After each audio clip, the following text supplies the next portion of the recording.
generational curses, they really are a real thing. And the difference is with me and other people in my family is I've chosen to break my generational curses. I wasn't actually born broken. I was actually born into a broken family. And it came with a lot of it came with a lot of sadness and a lot of poverty and a lot of like animosity and a lot of hatred. Just they were all just kind of built into that. And then there was also like a lot of love, or at least what we, thought was love. And when I got out of all of that, I promised myself I no longer wanted to be like or be a part of or raise my family in or act like the broken family that I grew up in. I knew that I had to make steps to move forward to break those generational curses or patterns that had been like in my family for so many years. I grew up in a lot of silence. We had this thing where we would push things under the rug. We didn't really have a whole lot of open communication about things that hurt us or things that bothered us. We literally just we literally just basically shoved everything under the rug, or if something terrible happened, we just didn't talk about it. It wasn't, not everything was up for debate or up for conversations. It was kind of just you bury it deep down within your soul and you just let it go like it doesn't ever fester. And the thing with me was that I knew the things from my life that had happened, and not being able to have open conversations about things that I wanted to talk about, like I wanted to change that. I wanted to make sure that whatever happened with me growing up and the things that wasn't talked about and the things that were pushed under the rug and left buried deep into these my family members' souls, that they were rooted out and I didn't have to carry. I really believe that I inherited some anger issues, some disconnection issues, having a hard time connecting with other people. I think I also inherited abandonment issues. I mean, the list goes on of what I feel like I inherited from my family just because of the way that they were. And all of them aren't necessarily like terrible people. It's just they have this whole lineages of people that have just pushed things under the rug and that think that poverty is the only way, and they don't know how to break free from all the chains that holds them into this into this life.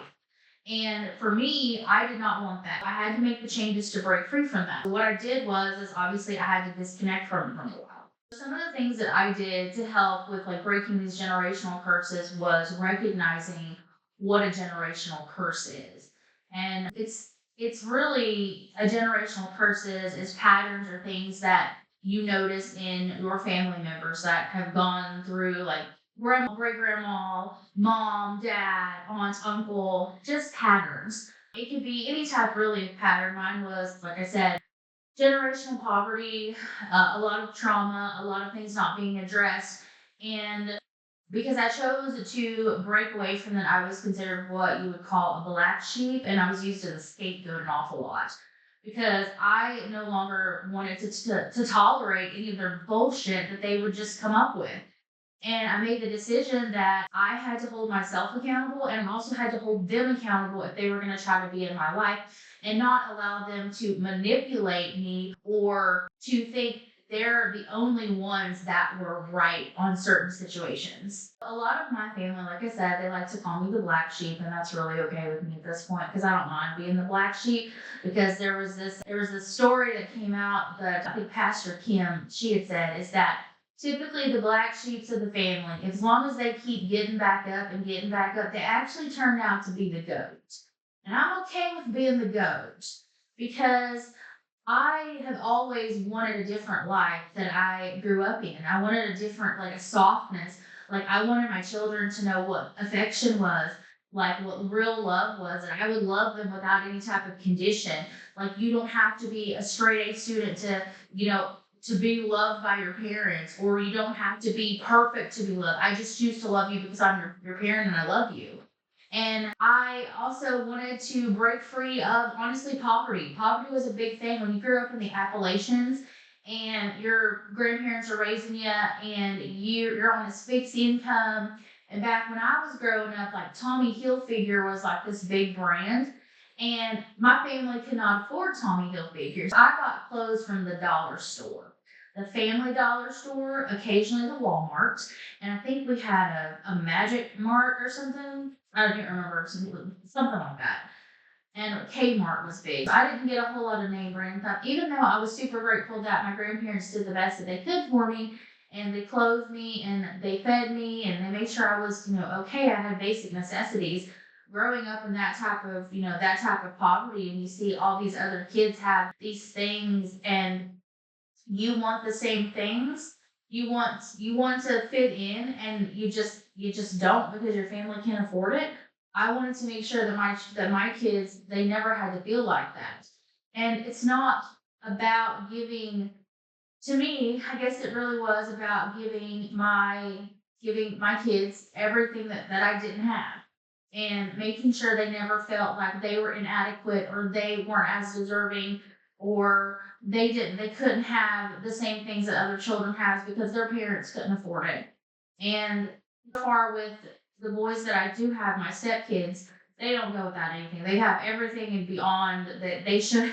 There's much stuff, and they're so loved. They're such good kids, and I think that I definitely been able to give them a good existence when they are with me and their dad, because they do get everything they want. I do spoil them, and I know that, but that's okay because I only get them a certain time frames throughout the year. Generational curses, they really go far back. They can go so far back in history. And if you're one of those people that are like in your family, that you see these patterns and these things that are happening, and you're like, I don't want this for my life, or I don't want to stay in poverty, or I have all these big dreams and goals and I want to fulfill them, then you have to move towards that. You have to move towards the goals that you want. You have to not allow where you come from to hinder you from where you want to go. You have to make that decision. And it's sometimes a very hard and a very lonely road, because you desire more for your life. You desire more for your children's life. You desire more for your spouse's life. And if you're like me, coming from really nothing and then trying to get to a point of having a life that is fulfilling, and that is, you're not struggling to put food on your table, or you don't want your children to open a refrigerator and there's nothing in it. If you're coming from places like that, then it starts with the mental decision to change your mindset to move in the direction of where you want to go. And I promise you, it might not necessarily be the easiest thing you will ever do, because it's not easy coming from these generational curses and breaking these generational curses. But I can tell you that it will be worth it for you, because you're going to have the life that you wanted as a child, and you'll be able to give your family the life that you didn't have. And then you're going to train your children or teach your children to be better, to learn more, to keep them out of that poverty mindset or that generational curse or that trauma situation. You'll train you'll teach your kids to not be like that.